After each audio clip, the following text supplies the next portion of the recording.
that I will talk about when we cover the grunts, which I believe, let me check my notes, is next. Everything's so goddamn tall. Oh yeah, the Covenant is a lot. Short. You got to show them the height chart. I think There's something.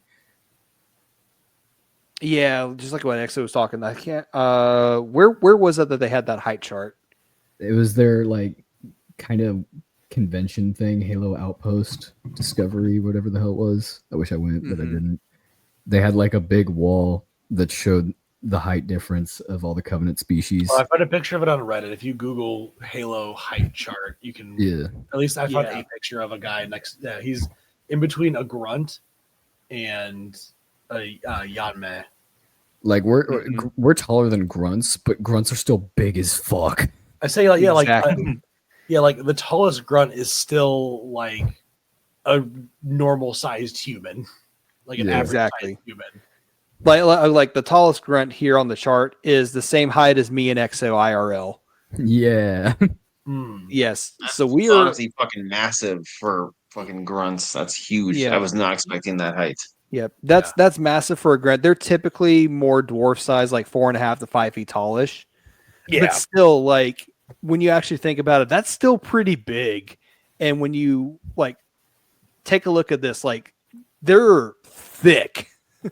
Oh yeah, they're like a 4-6 brick shithouse. Exactly. So these are the grunts. There's actually a different version of. Let me make sure. So yeah, there's actually 2 different versions of them. This is the classic grunt look here, with the giant forearms, the pseudo reptilian look, but also very almost monkey-esque. Yeah, it's like scaly and rocky, but yeah, with like almost gorilla proportions. I guess you would say. Yeah, very, very similar to actually, like the brutes are something else entirely. But then there's the version that you see in Halo 4 and Halo 5, which is very less cracked out. They look like they look more like crabs, or like they look like they like that like kind of spiky-ish exoskeleton. Oh yeah, I can see it. Yeah, I can see it too. Yeah, the very, very a lot more crab-like. Here's another one from Halo 4 and Halo 5. But yeah, like there's that scaly look, like that one's more their forearms. But it's just like it's just again the art direction and Halo that 343 took with Halo 4 and Halo 5 is just different from your classic Bungie Covenant look. Yeah, like you said, you know what you're looking at, but it is a very distinct version of the thing. It was funny how they changed some of them. It was like, all right, grunts more crab-like, jackals, people like T-Rex, elites just move their eyes a little closer to their mouth. Yeah. So the grunts, they're from the planet of Balaho, and the thing that kind of makes them stand out from the rest of the Covenant species and humans is these guys actually breathe methane, which is why you always see them with some kind of respirator on, or you see that tank in their back. That is actually a filtration tank that feeds them the methane that they need, that they breathe to survive. And they were discovered by the Covenant in the year of 2142. So a little bit more recent in the grand scheme of things. I think humanity was around the time of the Shaw Fujikawa slip space drive, give or take a few decades. So the Covenant in the Sangheili language are called Ungoi, which I don't know, just kind of has that very menial, degrading sound to it. I don't know how else to kind of describe it, but their Latin name stands for Monachus Frigus, which means cold monk. I just find that kind of interesting. Maybe just because of the, it's just I just find it because of their harness and like the fact that they're breathing methane, so like they're always breathing out gas, like they're breathing out cold air. But that's just me speculating. They're also bald, like you imagine, like a Franciscan monk kind of is as well. Yeah, you're right. So, what to say about the grunts? I mean, Slavery. they're cute. Yeah, So what's that they're meme? cute. First wanna up take today, Right, cannon fodder. It's like you want to just take him home with you. Here's a poor little bastard getting his neck sniped out. But yeah, they were basically they were not relief. Go ahead. So yeah, they're the comic relief. They're basically they're like the orcs of 40K. They're basically the covenant or the comic relief of the Covenant. Because these are the guy Ray, if you remember from like our very first episode when we were talking about the Skaven, and I did the high pitch. Oh, enemy! Run away! Run! Skaven mentioned. Yes. Master Race mentioned. The grunts are to elites what the guardsmen are to Iron Hands. Oh, that's so good. That's a good one. Actually, we need to figure out how to edit you into episode 1. Please do, dude. I will record lines of just screaming and tweaking the fuck out. Science, sorcery. Wapstone. Wapstone. That's gonna be my favorite line from Total War 3. Is just like you'll be checking out stuff and you'll click on Ickit, just kind of check out his upgrades, and then just hear him tweaking out, screaming about science. Don't mess with the Skaven. Nukes. So the other thing about the grunts is they breed like rabbits. Seriously, which they were not necessarily an interstellar empire. Actually, I think they might have been, but I think they were very primitive. Very primitive due to overpopulation and over industrialization and their technology did not match up with their civilization. So there was like an ecological collapse of their home planet before they met the Covenant. So by the time the Covenant had met them, they were just essentially, okay, here's your slave race. Like they were like full stop. So wait, did they I don't know. I'm just at a shock for the fact that I shouldn't be surprised they have a slave race. My holy prophets, sir. And what should we do with these savages we've found? Oh, put them to work in the coal mines. Oh, marvelous. Because I think I remember, like Gerald, you said that the elites were the ones that noticed that they could actually be, good, quote unquote, as in the military. Yes, that comes later.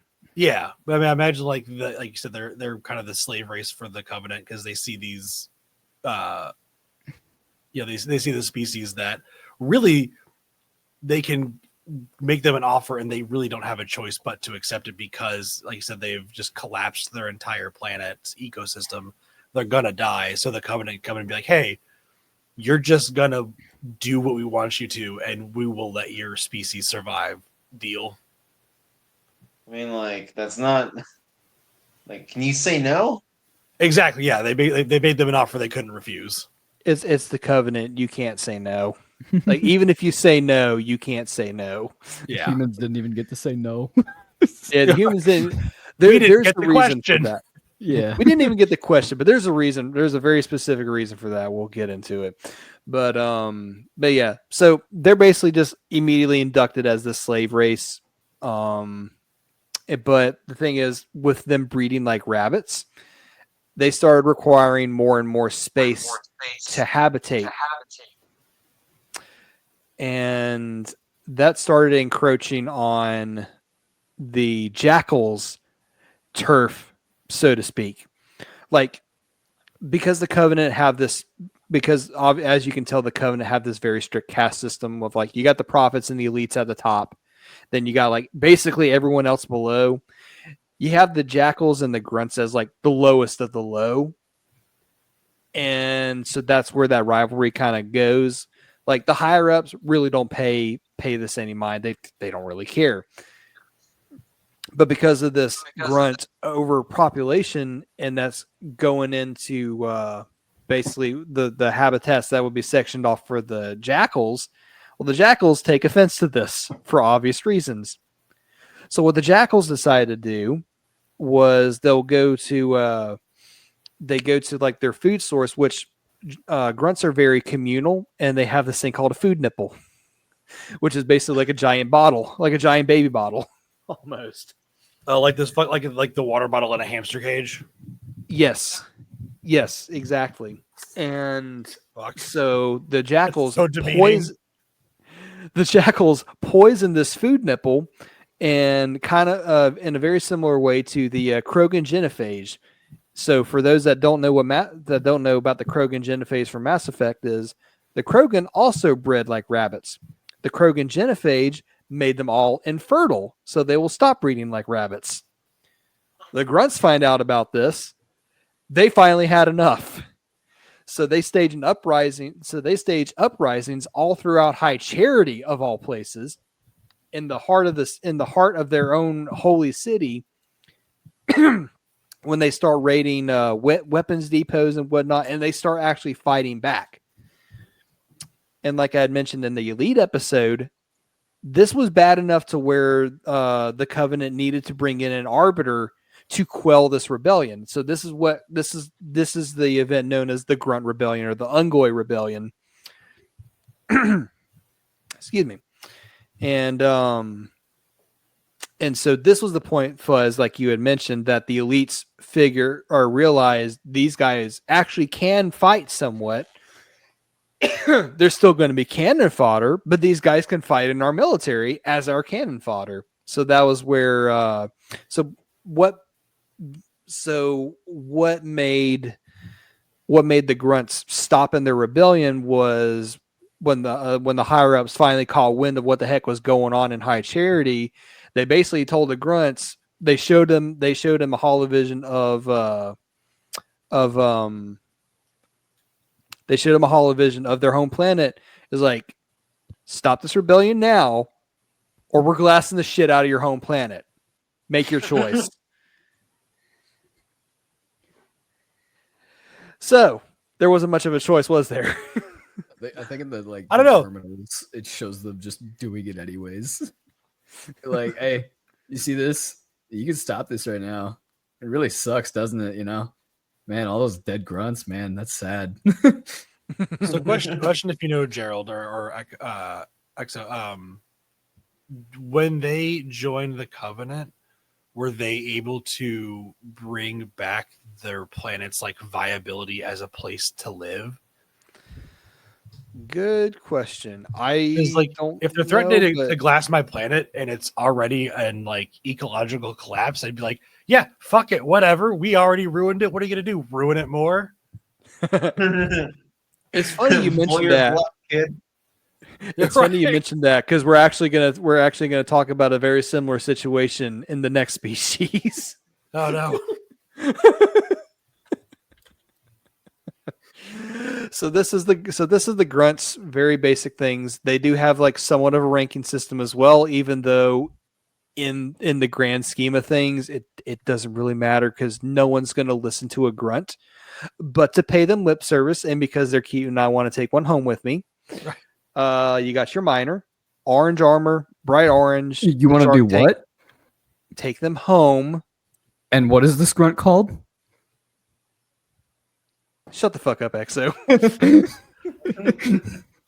He's got a pistol, so it's a minor in possession.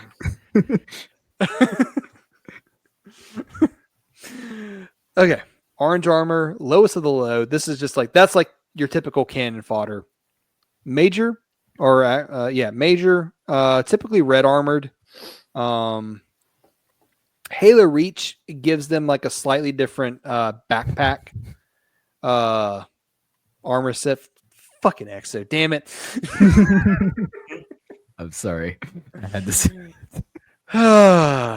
Someone who's listening would have thought it. And they would have been mad that no one made a joke. I hate that you're right.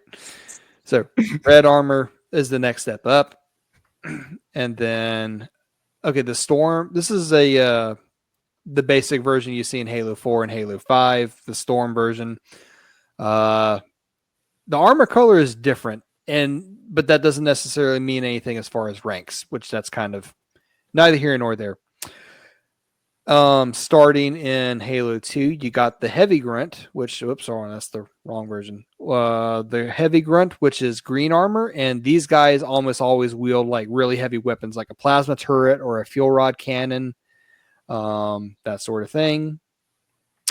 You have special spec ops grunts, believe it or not.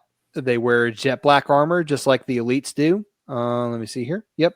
Or purple armor in Halo 2.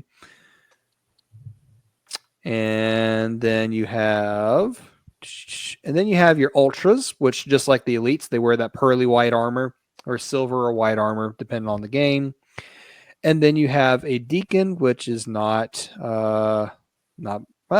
listed here. So deacon is like what I was telling you. That's like the religious figurehead. It's like that's the kind of like the ones that the grunt, like all the grunt collective. If you're looking for an grunts. image, they're in Halo Wars. They are in Halo Wars. You're right. And they're not as prevalent as they are in the new lore, but they do still kind of exist. Yeah, they kind of exist. Like the main one. Yeah, this is the image from the Halo Wars game.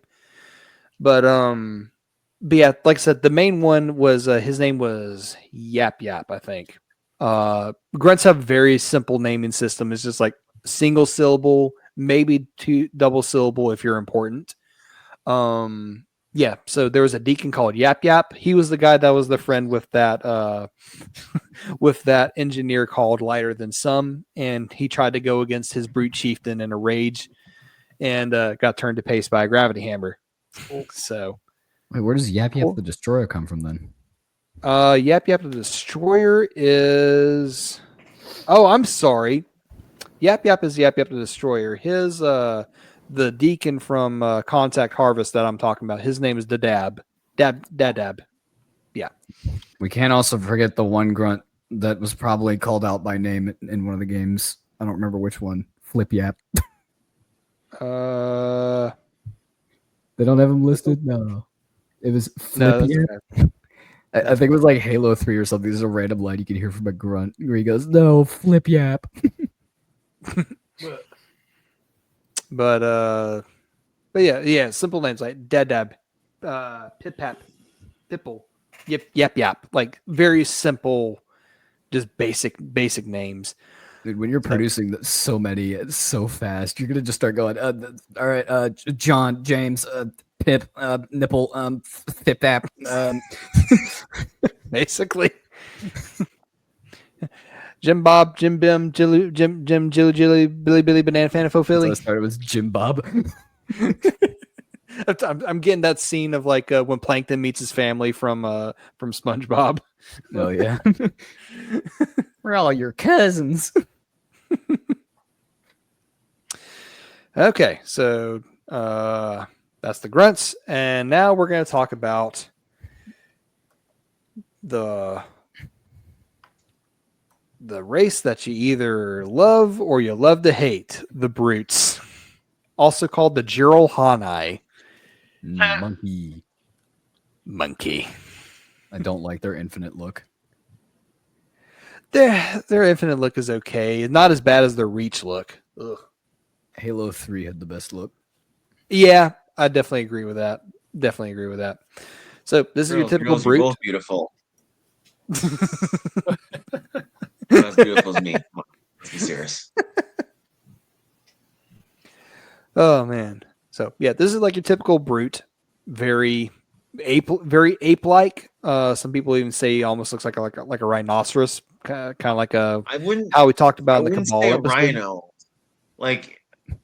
because that's not rhino isn't the right look. And If they were, I if think they were talking about the monkey- Halo Infinite look, I would agree.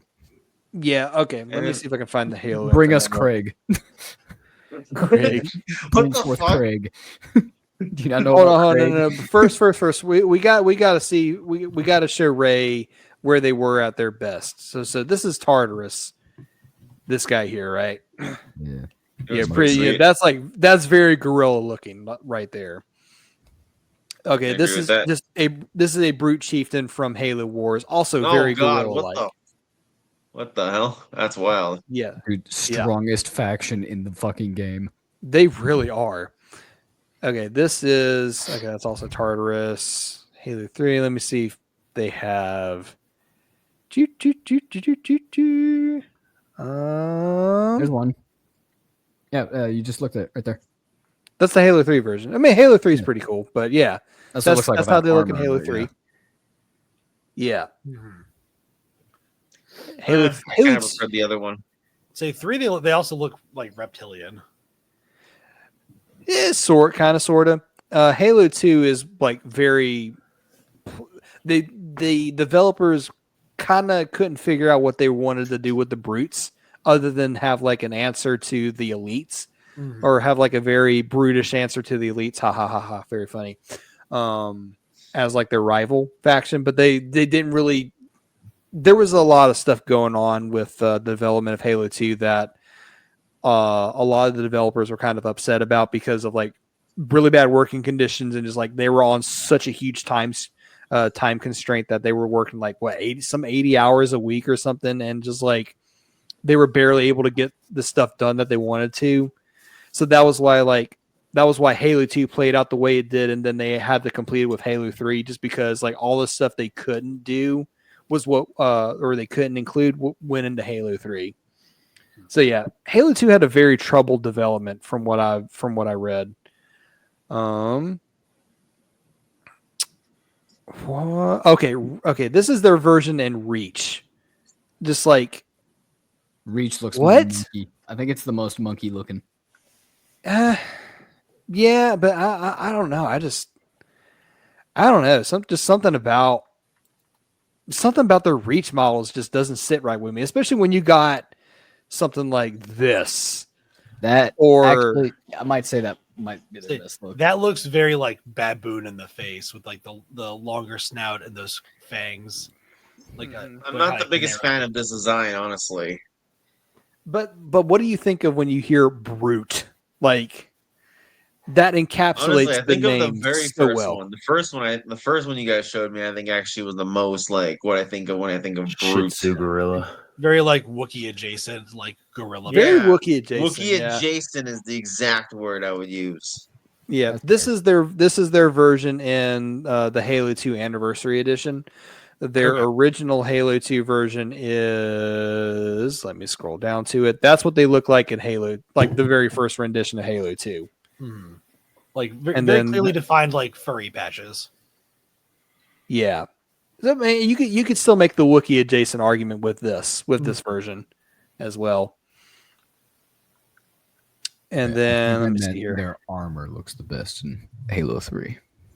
Their armor does look the best in Halo 3 because they actually have something resembling armor. And here we go. Halo 3. Halo 3 brutes. ODST specifically. It's ODST specifically, but they use Halo 3's engine, so Yeah. Oh, but that was the one where they brought in the like, what were they called? The ones that can go invisible. the stalkers? Yeah, no, they Yeah, have the stalkers in stalkers. Halo 3. They do? Yeah, they have stalkers in Halo 3. Oh, I don't remember them at all. You just couldn't see him. Fair enough. Have you seen a purple orc? I haven't played much of Halo 3, honestly. Okay. You need to show So- Craig. That's a Great. concept art of it. Okay. Let me go Just find type in Craig. Halo Infinite Craig. Every time I see his face, I think, in the arms of an angel.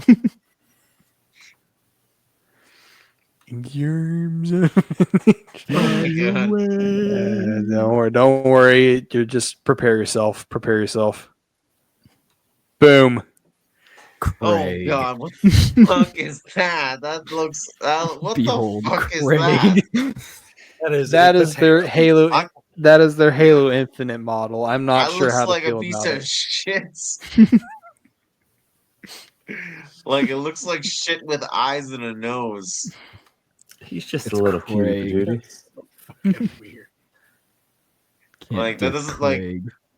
Like, okay, that looks brutes, like, but like, there's no fucking hair or fangs. Yeah, I think they played a bit He much just into looks the meme sad. Just very On sad the- eyes. on the top of like the tower, where that elite was breaking OSHA violations in Halo Infinite. There's an Easter egg where it's like a whole band set, and then there's an album cover with Craig's face on it. Like 343, they went all out with the Craig memes and gave him like his own band and shit. As he deserved. Greg, the true hero. This is concept art of a chieftain from Halo Infinite, so it's just like this looks cool, but then why do you settle with Craig? A lot of That Halo looks- that Infinite looks look fucking cool in sweet. concept. That The looks, armor that looks looks like so that. good. That doesn't even look like Covenant armor. What is that? I will say, Okay, so in Halo Infinite, you're not fighting the Covenant, you're fighting what's called the Banished, which I'll go over. Like I'll kind of go over it. The Banished are enough to like warrant their own episode, but I'll go really- over it I don't near like the their end. lore. Their lore is kind of but it's eh. The I will say armor on that Atriox looks cool. Atriox is pretty based. Actually, speaking of the devil, that's Atriox. Young Atriox, you gotta show them new what Atriox Young. looks like now. Big man. Atriox. Doesn't show. No, that's the Halo show. Oh, ew, get this off my screen. No, Oh, no, that's- no, no, oh my God, no. no. Go back. That he was in the Cursed! Halo show. Gross. Cursed. Okay, here we Oh. go. It wasn't There we that bad. go. He looks pretty sick. Yeah, Everyone just go he, back. Go back. It's the Halo show. Run. He beat the fuck Just out of edit that 3 out. Spartan 2s. Hmm. Okay. And he also spanked Master Chief and threw him out of an airlock. So, yeah, that's Okay. Atriox, but he's only tangentially related to the Covenant, or at least our discussion on the Covenant. So, the brutes. Back to our speaking of the brutes were discovered in 2492 CE. So, like, barely 30 years before they make contact with humanity were the brutes discovered. Now, the thing about the brutes is, as you can see here, they're very brutish. They're very wild and feral. Shoot, their Latin name is Servus Ferox, which means wild slave. Okay. That's nice. And this is a animation of them being reseated after the Halo's fired. It's just, again, back to the Wookiee adjacent comments that Fuzz and Ray were God, making. I forgot Okay, about that. Mm-hmm. That Oh, is this is literally Halo Kashyyyk. Legends. Yeah, this is Halo Legends. So like canonicity is just kind of like it's up in the air. So they were also Um, like a sentient race when they were put back on their planet. Oh yeah, and there was a They had saying, a society and city, and yeah. Sentient They but were- stupid. sentient but stupid is a very good way to explain it, because they were one of the few races that weren't already in Interstellar Empire when the Covenant found them. Like they had basically just rediscovered radio technology when they were found by the Covenant. And there was a saying. I need to find the source, but it goes along the lines of only the brutes will advance their species to a higher civilization, destroy themselves from civil war, claw their way back up to the top, and never learn anything from the experience. They did their best. Okay. So they definitely seem like another good Krogan analogy in that they were a non-starfaring species that was huge and ready for battle, that was uplifted by and used by a more advanced species. Yes, very, very much so. Their home planet is called Doizak, and something kind of happens. Weird ass word. It is a very weird ass word, but something kind of happens to it later on. And so, so Fuzz, that analogy that you made when we were talking about the Grunt Rebellion, and you're saying like, "Fucking do it! We already destroyed it once. Right. Go ahead and do it again." That was basically how it was with the brutes, because No. they had destroyed themselves like many times over, rediscovered radio technology before they were integrated into the Covenant. So it was just like it's just like fucking bet. Right. God damn it. uh Joke's on you, all glass my own planet, fuckers. it's like, I'll do it myself. Try and stop me. Yeah, their ships are also designed to basically be battering rams. Because Essentially. Yeah, I'm gonna see if I can find a picture of their ships. Totally But that weird part about one of them splitting Infinity in half, which is fucking retarded. So, yeah, I remember you saying that in the previous episode, or somebody saying that. Yeah, it just rammed through like the most advanced ship that the UNSC has. That Yeah. also rammed through other Covenant ships. yeah, that was this again. 343. I'm sorry, Halo Studios. Halo Use their is dead name. it's their they have some issues. But anyways, we're talking about the good times. We're talking about the good times. We're talking about the good times. Before the dark times, before 343.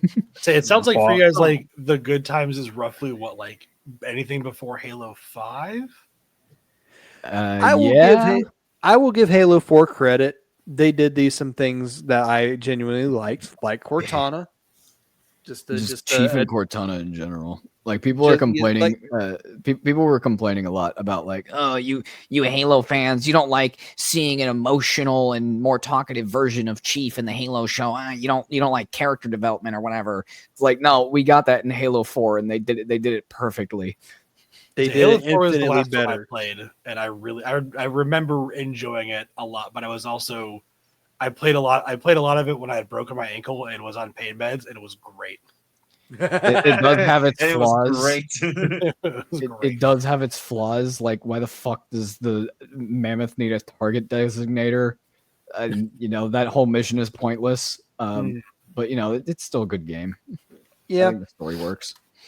yeah. I think it was just like the beginning of that slow decline, and then you got Halo 5, which and they tried with Halo Infinite, and then it just I don't know. It was I'm very torn on Halo Infinite, but anyways, I don't like it at all.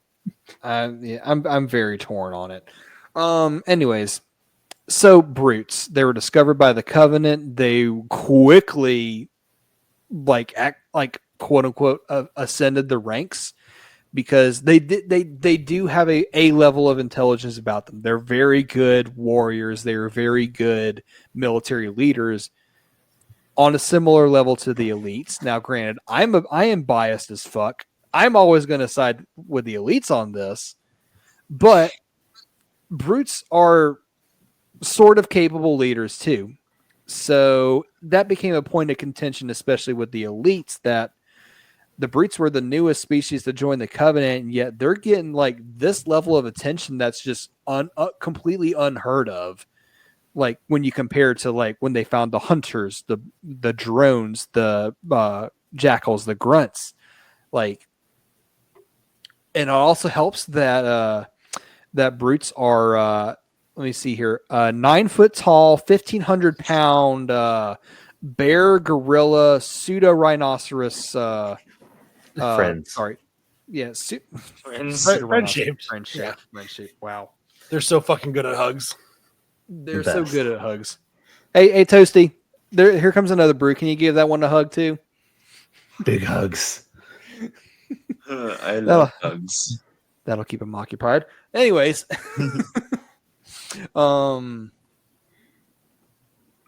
so the more tensions are brewing. And then how do I do this? The brutes are themselves led by a chieftain in a very similar way to how the elites were led by an arbiter. Oh, let me. The thing about the arbiter being a suicide mission as opposed to like a period of respect, Oh or god, don't sorry, click on the female elite. Oh god, don't do that. no, I ain't doing that. No, it's just That thing okay. is horrifying. We're not going to talk about the female elite in the animation. I did not like the animation in that particular, but I love the story of it. I did not like the animation. I think the art That's style neither was here nor neat, there. the animation was it just you can't make watercolor into an animation. I'm sorry, it doesn't work. It's because they were trying because the animators were trying to recreate like that Japanese art style because of how the elites are very feudal Japan coded. So they Yeah. tried to incorporate that into the art style of the episode, and it just it Well, the it's entirety kinda of Halo weird. Legends was just Halo anime. But I yeah, loved it. It was great. yeah. The package was a good episode. Anyways, okay. So the arbiter being a mark of shame and a mark of you will die serving the covenant, that wasn't really implemented until like 2152 when Fel Shavami, this arbiter, we talked about him in the elite episode, so go back to episode 7.5 for further information. That at that point was when the arbiter became a mark of shame and a mark of like penitence for an elite. So that was a very recent development. Before that point, an arbiter was just someone that was really respected, that was appointed for like a very drastic circumstance, and then 9 times out of 10 they would just die. They would just die in the in the consumed by the flames of that conflict, or however the prophets put it. They Okay. avenged themselves. Basically. All right, backtracking to the brutes because we're trying to round this out here. Is they're very brutish, they're very good at fighting, and they start basically essentially just kind of going in and almost steamrolling the elites and just like slowly replacing them. Can I make a 40K reference with the brutes? They remind me of the orcs in that they are like tribalistic and have that that they're brutally cunning.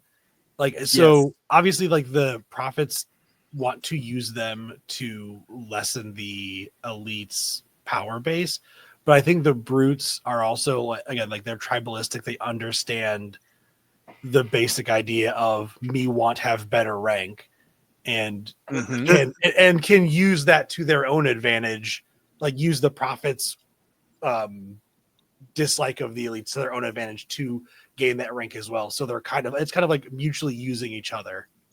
Exactly. Also, I fucking love And that gun that they have that has like the fucking blade on the bottom of it. I forget what it's called, but it was one of my The favorite brute Good shot. shot. Yes, fair enough.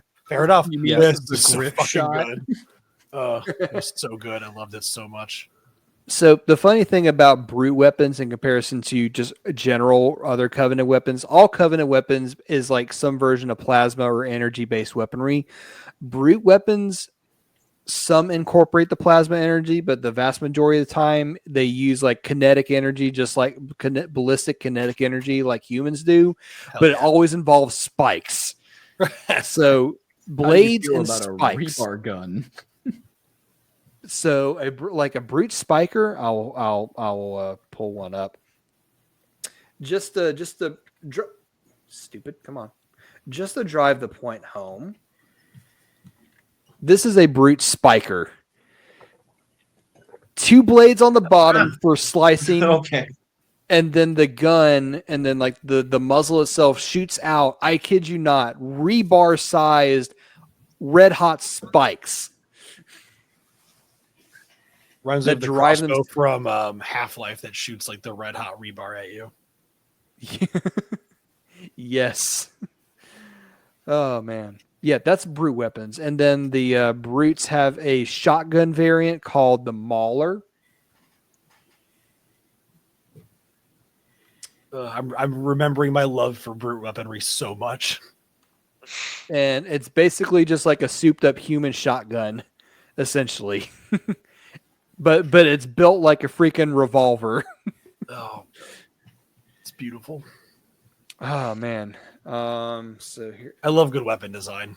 Yeah, you got to find that one image from like the Landfall trailer where they have that one Marine who's like pinned to the wall and they have to pull out like a fucking massive saw to cut the spikes because they bent.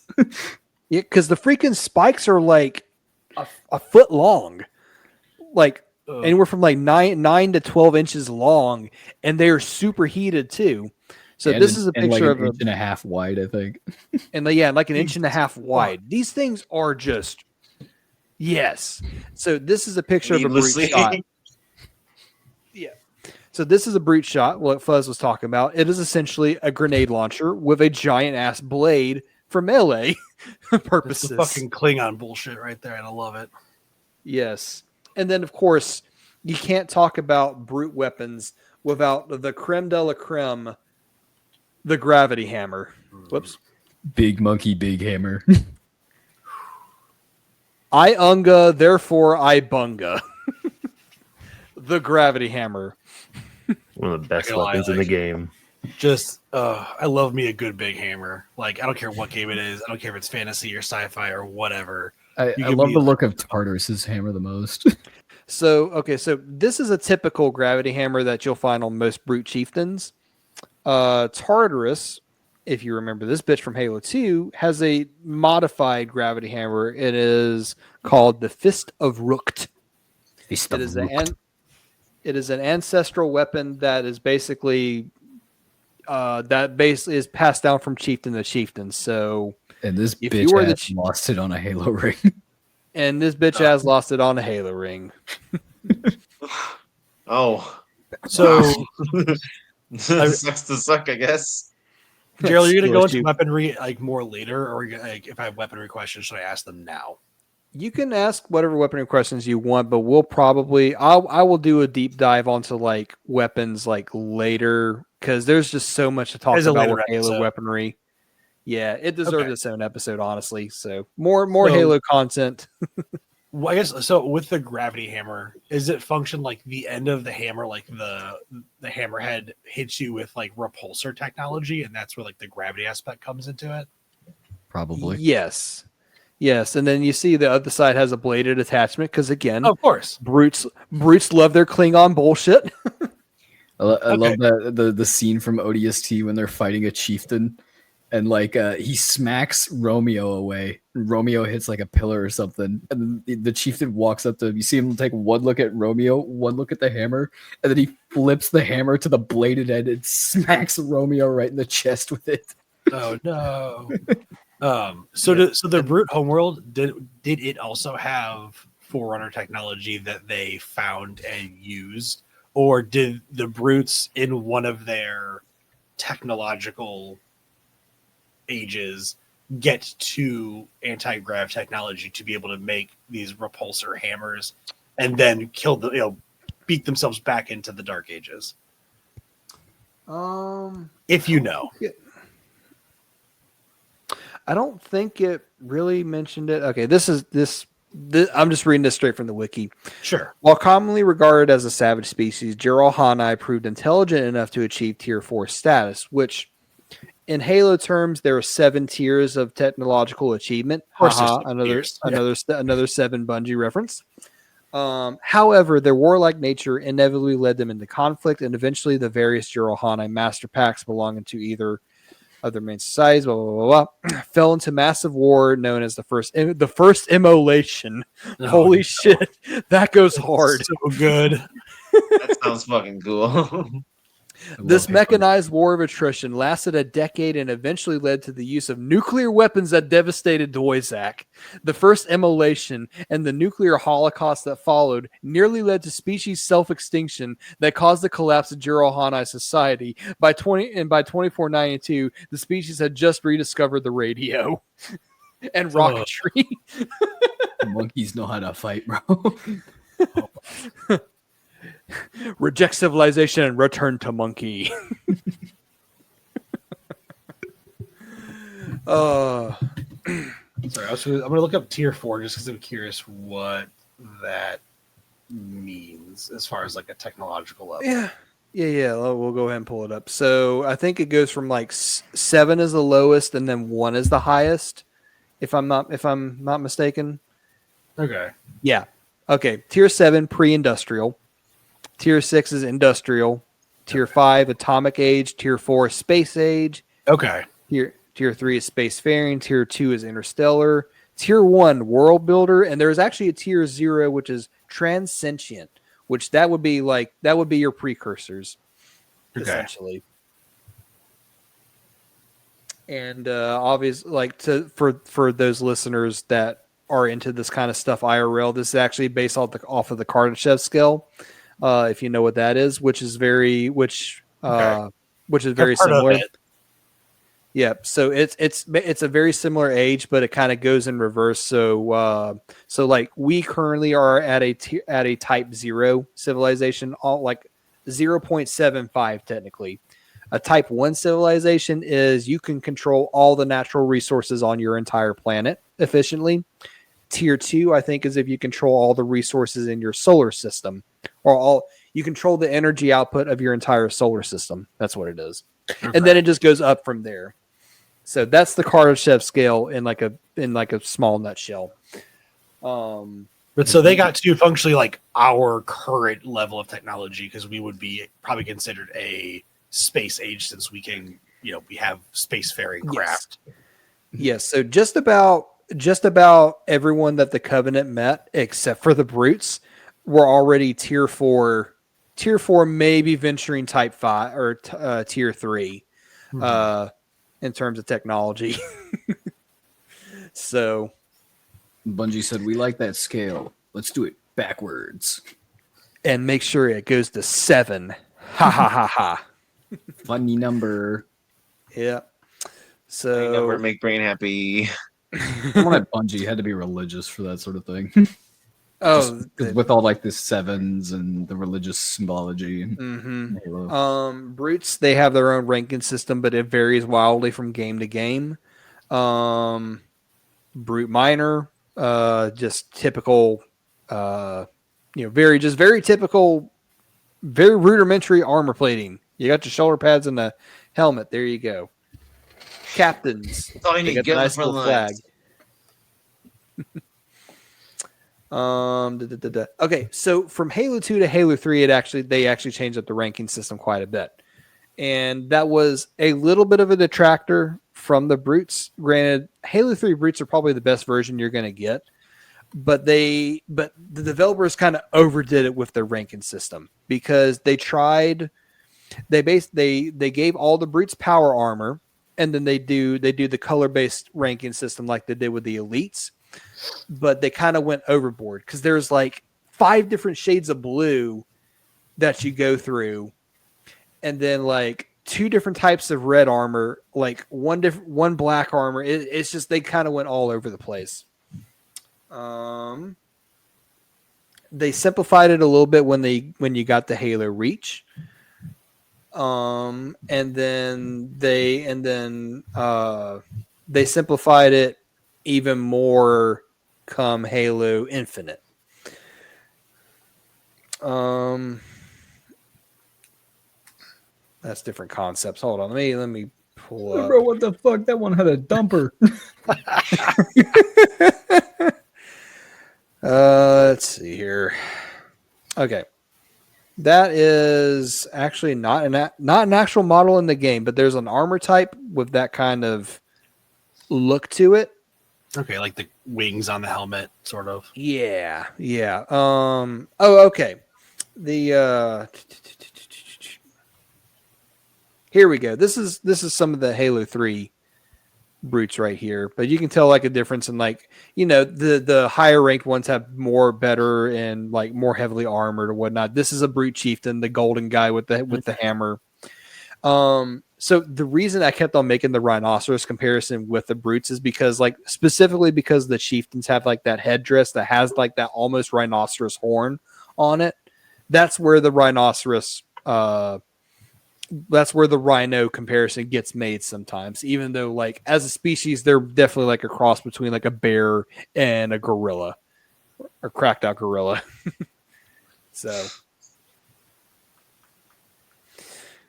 So yeah, that's all the major covenant species, or that's all the major species of the covenant. There are other client species of it, or of the covenant. Again, we talked about the engineers at linked.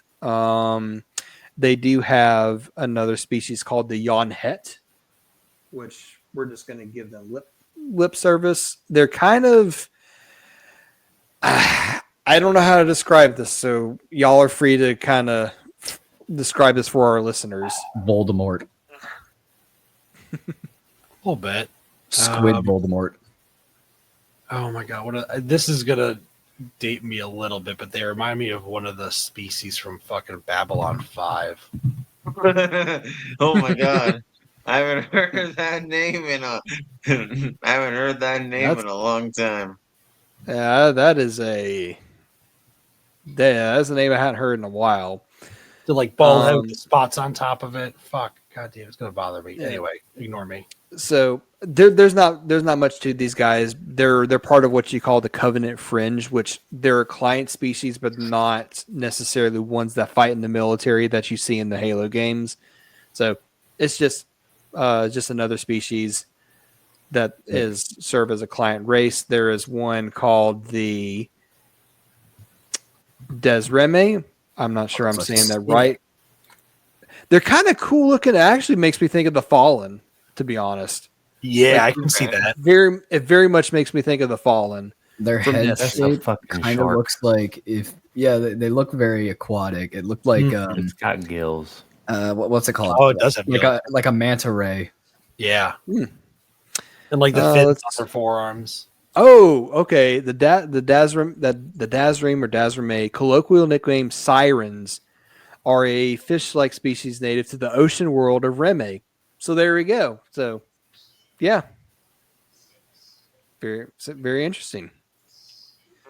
So yeah, another Covenant Fringe species, and then there's one more called the Sharkoi, which is Not this sharks? monstrosity. That doesn't look like a shark at all. That does not look like a shark at all. That looks fucking that Oh, looks like a those are looks from like like a the brood. original That looks very concept brutish. of CE, dude. Yeah, Even these have things were. They have models. That looks think. like that one thing from Fallout 76. I can't remember the name of the stupid monster. A super mutant? No, on 76 they got it's cryptid in like West Virginia. Almost And heaven. there's a lot of cryptids in West Virginia. I think There I know is. the fucking the goat man I think is in there. Yeah. But no, this is shit.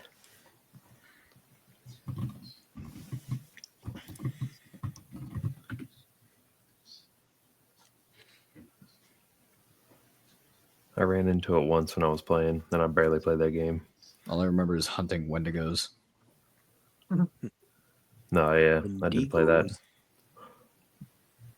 What is this stupid thing called? The Grafton Monster. Okay. Yeah. I just Oh. looked at the Fallout wiki. They're like cryptids that are in there.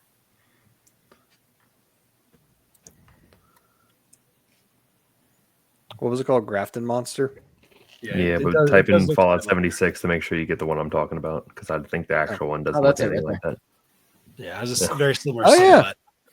silhouette. Yeah, very similar silhouette. Interesting. The more you know.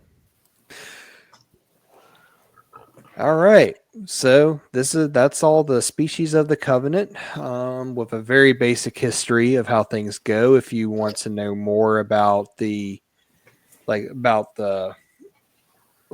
overall history, again, I always say refer to our episode on the elites, which that basically covers like all the political history of it.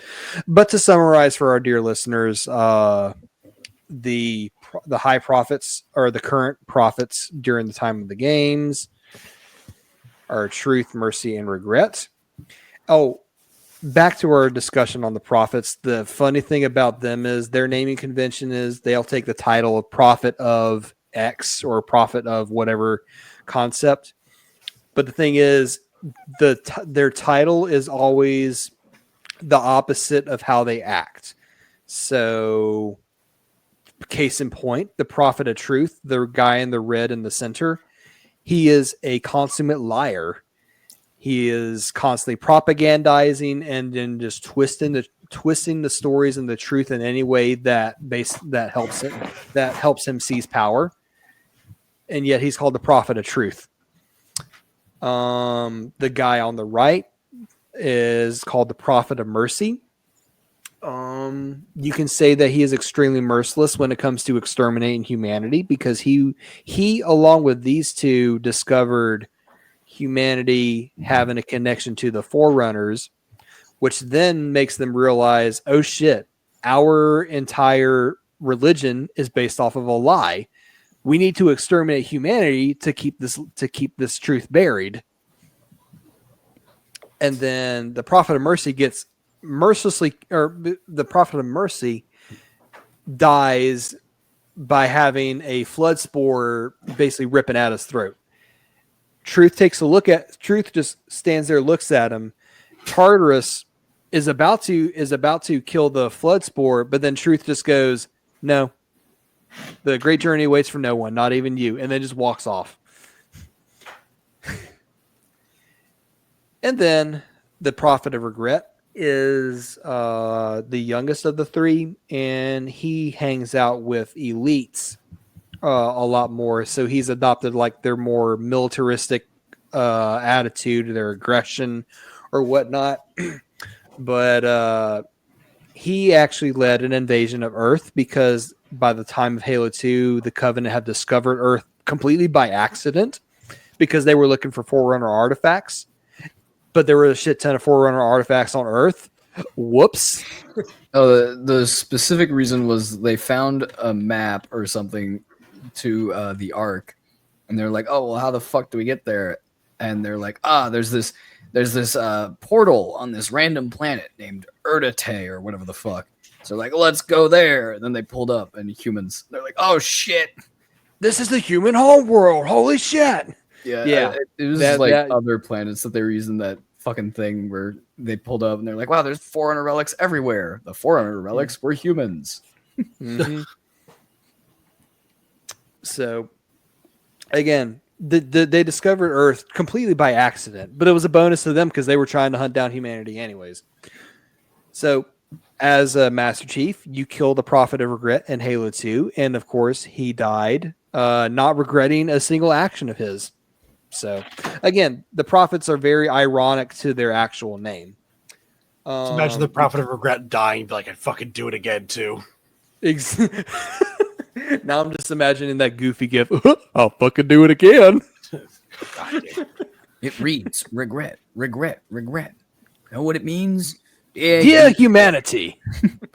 We regret being alien bastards. We regret coming to Earth, and we most definitely regret that the core just blew up our raggedy ass fleet. Hoorah! Hoorah! Love that. Okay. So at the end of Halo 3, Arbiter, my beloved, does the base thing of spearing the Prophet of Truth through the back with an energy sword, effectively eliminating the Covenant as we know it. But the Covenant still live on. As with most grand empires like this, they fracture into different war bands. So think of it like the end of the Horus Heresy, where all the traitor legions that are still around, they basically just kind of fracture into multiple different war bands. So that also happened with the Covenant. So there are several different factions of that still either believe in the divinity of the Forerunners, or they're just united in the fact that they hate humanity. Just no other reason than they just really hate humanity. So there's different factions of Covenant Remnant that kind of crop up and surface after the end of the Human Covenant War in Halo 3. There is one that's kind of led by the very last remaining species of the prophets, because a thing about the prophets is they're very long lived, but they have a very low birth rate as a result. But also because they have such a low population to begin with, they actually have a list of like, if you have these genes, you are no longer allowed to breed. And it's mentioned that eugenics. They do eugenics hard, and the Prophet of Truth himself is actually on this list of people that are not of prophets that are not allowed to breed. But he's so power hungry, like that's like the least of his problems, because like it mentions in Contact Harvest, he's just like, yeah, I know I'm on that list, I don't really care. So I'm not allowed to have sex. Does that bother me? No. The prophet of I reject your reality and substitute my own. oh, glorious. Remember, man, So wenches are not what we are looking for we follow the great journey. So, a funny thing about that list, though, is the prophet of the prophet of truth. Well, before he becomes the prophet of truth, he actually discovered that one of the original high prophets was also on that list, but then discovered he'd been seeing a concubine and it actually sired a child. So, the future prophet of truth got with who would become the prophet of regret and the prophet of mercy, and they basically blackmailed the three current reigning prophets into resigning from their positions to avoid a major scandal. So even so, they play the Game of Thrones just as much as humans do when it comes to politics. Sounds like it. Let me see here. So there's different covenant remnants. The most famous one that you fight in Halo 4 and Halo 5 is led under an elite called Jul Imdama. R.I.P. And my they boy. and they go by the hand, and he's also called the Hand of the Didact, which that's supposed to be that's supposed to be his there we go. That's supposed to be that symbol. And this is where the art direction, that's Jul Imdama. He always wears a helmet. That's cool. And Smart. yep, and he's actually pretty menacing in Spartan. He's pretty menacing in Spartan Ops until he just gets killed off like a freaking punk in the beginning of Halo 5. Oh, It was so fucking stupid, bro. I was like, oh shit, it's my boy Jewel, and then Locke killed him. I was like, no. So this was supposed to be the one without the helmet. His name is Gek, and then that's Jul Imdama with the helmet on. He had lost a lot of his family in the war against the humans, so he just had this hatred of humanity and sought to continue like his version of the Covenant, because he still revered the Forerunners. And then in Halo 4, when the Forerunners actually come back, and that's not a good thing, that just kind of fueled that. But it was very, very much like he just has a vendetta against humanity. It's not necessarily for the great journey or anything like that. So there's different Covenant remnants like this, but the biggest one, or the most prominent one after he gets taken care of, is called the Banished. And I'm just going to just briefly mention them here because they deserve their own episode. But the Banished are essentially the Covenant, but red. So I say that because like you see a lot of purple coloring, a purple imagery when it comes to the Covenant. Like a lot of their starships are like colored in purples and silvers and everything. The Banished are basically that, but red, to differentiate it. They use all the same Covenant technology, and they need even some brute weaponry and whatnot. But the Banished was founded because Atriox, whom Exo was glazing earlier, was so brutal in his campaigns. He was actually meant to face execution for his brutality. Wasn't it? I think in like Or- his little lore thing, his entire clan was basically just used as a suicide squad. Yes, that's what it was. Yeah. Yeah, his clan was used as a suicide squad, so he took, he appropriately took offense to that and acted out. So he was basically going to be executed for insubordination. He killed. What was it like? How many elites were there as like his execution squad? Oh, there were like There was like a dozen of them at least. yeah, like So a this full is Atriox right before he was supposed to be executed, kills his executioner, steals his energy swords, and then just goes ham on all the elites present. Hell yeah. And so what makes him cool is this is him fighting a battle. But what makes him cool is like he saw the covenant for the sham that it was, or the politicking that it was. It wasn't actually trying to bring all these species together for a great journey. Is just another political machine for to to gather power, to put yourself on the top. So he took it upon himself to basically any survivors, he would offer them a chance to join him and offer actual equality among the species in his version of the covenant, which he calls the banished, because they are otherwise banished from covenant society for going against the prophets, or going against, or for quote unquote heresy against the great journey, aka you done goofed it, you done goofed in front of the prophets. But that's where I'm going to kind of leave it there, because the banished really do deserve their own episode. So yeah. Yeah, their lore is a bit funky because it's just like, oh, the banished, they're so strong. They beat the Covenant every time, and then the Covenant just never mentioned them and just decided to give up with dealing with them.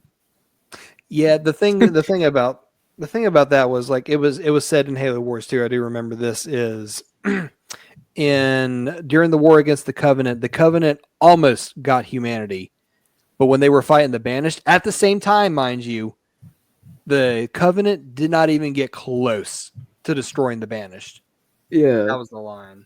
But that was like, bro, it was just another instance of 343 going like, look at our new thing. It's so much better than what was previously. Like, this endless, there's so much worse than the flood, right? The endless, wow, there's so much cooler. The banished, wow, there's so much cooler. There's so much better. And it's like, okay, 343, stop. yeah, those were things kind of just went downhill from there. But yeah, so that's our little overview of the Covenant. Do we have any questions? We will honestly, there's so much cool stuff to go over about them. So there's going to be more deep dives and whatnot into like their weaponry, other characters, and stuff like that, in the future. Yes, I think it's very, very cool. I like all the different member species. I think they each have their own really neat individual flavor. I'm unsurprised that I like all of them, because for anyone that knows me from like the 40K discords and stuff, I very much like the Tau. So of course, I enjoy that part of the Covenant. I really like them because they're religious. I don't know, they seem like the opposite of humanity, where humanity is just one nation, or I guess one civilization, one race that fights itself because of how the Spartans were made. But then you have the Covenant, which is like, yeah, they do fight amongst each other with their whole civil wars and stuff like that, and their political scheming. But like but they're a conglomerate of multiple races, not just one, and they're highly religious. Whereas humanity, to my knowledge, like I don't think religion is like gone in Halo, but I think like it's definitely died down from what I could probably imagine. But I like mean, humanity is like, it's probably there to the extent that religion is present in our own military, where there's yeah, separation of church and state. Yeah. yeah. I mean, there are religious people in the setting, but it's not nowhere near as prominent, or Yeah. the writers don't make it prominent. Yeah, Earth, Earth isn't a theocracy the way the Covenant is. Yeah, so that's what I find super interesting, is that they're like the perfect opposition to the Covenant. I personally am kind of like, I'm not the biggest fan of, well, hang on. Because like the idea of them splintering makes so much sense, But like I feel like because you guys are talking about the banished and all that stuff, feels like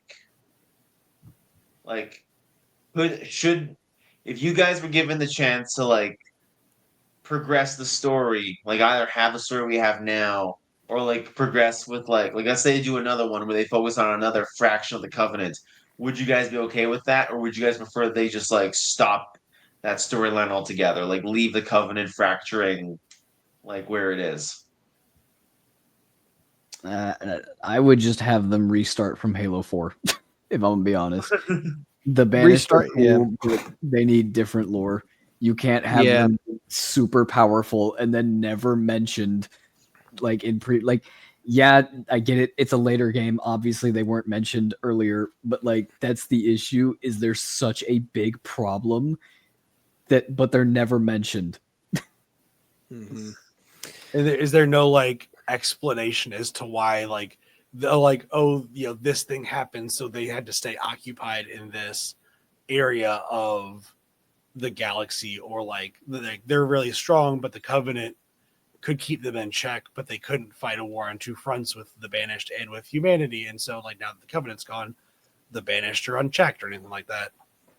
It's like Gerald said. The line literally states like Covenant almost destroyed humanity, but they never got close with the Banished. It's like, okay, so I guess they just kind of gave up with them. Well, not that, but that implies that they just like left this opposition, this opposing faction just around. They just left them. Yeah, and then the opposing faction also just left the Covenant alone as well for however long. Yeah. Yeah, Mm-hmm. they just both acknowledged their own existence and just didn't find the need to challenge one another in any way, shape, or form. Yeah. Which like And- does happen, but it seems like they could have put in much better explanations into the Yep. lore. But with the Banished too, granted there are some veterans that have like this hatred for humanity because again, the war with humanity lasted for 30 years. So there's going to be some animosity there. But even Atriox himself has like tried to extend the offer for humans to join the Banished. Now, granted, most of those humans that would join or accept the offer are more of the insurrectionist types as opposed to the UNSC. Yeah. But he did what the Covenant refused to do, which again led to a lot of questions because like near the end of the war, we're partway through the war with humanity. Like a lot of the elite higher ups were saying like these humans are pretty good fighters. Why aren't we extending the offer for them to join us like we did with everybody else? But anyone who questioned that was always, silently dealt with by the prophets because the prophets knew the truth. Yeah. That's another issue I didn't think about it, honestly. Like, yeah, they're probably not as eager to have humanity join the Banished, but realistically looking at it, and Atriox is a smart guy, Covenant is wiping out humanity and wants to light the rings, and the Banished hates the Covenant and hates humanity a little less. If Atriox was a smart guy, he'd kind of just, pull up to humanity and be like, hey, I don't like you, but I'll help you out with these Covenant guys. Mm-hmm. No, Ray, you said that like just like they needed it. If they were so strong, right? Like that makes the they're most so sense. strong. Yeah. Ray, I was thinking because you said that you feel like humanity's the good like opposite to the Covenant because they're not like the religious in the same way. And this is kind of like for everybody. Like, what do you think? Do you think humanity would have joined the Covenant in any way, shape, or form had they even been given the option? Well, 100%. They were about to. Well, didn't they they almost want to did. join? Didn't the humans want to join the Covenant, but because of like false flag or something like that, there was the whole thing was there was a meeting between the Covenant and the humans, and this brute chieftain picked up like an orange and was like pointing at it, and they were like, "Oh, I think they're saying they want our planet. Oh, okay, and interesting. They're doing peace talks and whatever." And then a grunt just decided to start shooting. Oh, that's right. I remember you talking about that. Yeah. The whole war started because I a remember grunt grunt got scared and accidentally got trigger happy and shot a Marine. Yeah. okay. Which, to be fair, like it's not to be fair, but like, yeah, like a grunt shooting a Marine does not seem like the kind of thing that would end peace talks. We've had worse happen in our world. And it's like, and May still I trying to remind figure you shit out. what plasma does to the human body? Oh, sure. But the thing that wasn't mentioned in the book, or it was like very much implied, was that the prophets, truth, mercy, and regret.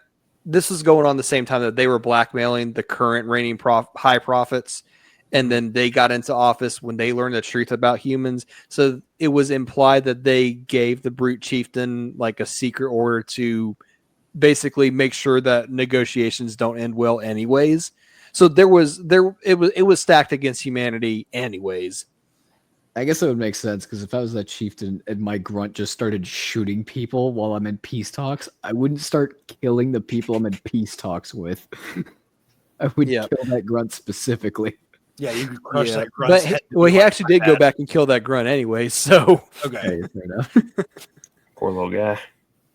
I'm just gonna think of like alternate like version of like intelligent prophets that like, because as much as the prophets want power, I feel like there could have been a way for them to spin humanity to their benefit, or like at least they should like would have tried to do it. Well, I think one thing that's for certain is at some point they started realizing, like, oh, these humans are really good at interacting with foreigner stuff. Mm-hmm. Maybe they could have, brought them in and just kind of used them as slaves or something. But then, exactly. Well, there's also the whole idea of what having humanity in the Covenant would reveal to the rest of the species, being that they are all marked as Forerunner relics on their scanners. So some Covenant people would be very confused. The Forerunners basically pass down all their shit to humans specifically, and that would also prove that there is no great journey. So I just pulled up a quote. Inside that Forerunner dreadnought is the still functioning AI, Forerunner AI, called Mendicant Bias, and he was activated on accident by Truth, Mercy, and Regret. And he had this to say, because when they found like all these Forerunner artifacts on Harvest, which was the first human colony that they discovered, and that's when they're declaring, oh, we are now in the age of reclamation and all this stuff. And this is what the AI has to say. For eons I have watched, listened to you misinterpret. This is not reclamation. This is reclaimer. I will reject my bias and make amends. My makers are my masters, and I will bring them safely to the Ark. So with him basically being able to spread that truth, there was no way that the prophets could twist it, the humans to their favor, even though, yes, they could work Forerunner technology. They couldn't do it without that. There's no way they could do it without that AI spouting off like, no, this is all stupid. This is all cringe. You're idiots. Their lies definitely were going to be discovered at some point. Like, we already saw it happen in the Halo 2 terminals with Guilty Spark talking to the heretic leader. Mm-hmm. But it would take longer if they just said, nope, fuck humanity. Yeah. Whereas if they brought humanity in, it probably would have happened a lot quicker. Yeah. Exactly. Like instantly. I wouldn't say instantly, maybe. Like, just as soon as maybe they start letting humans near Forerunner artifacts. Yeah. Like, pretty much. Like within a year. For sure. I think I hear the sounds of the invasion dying down. I'm getting a message.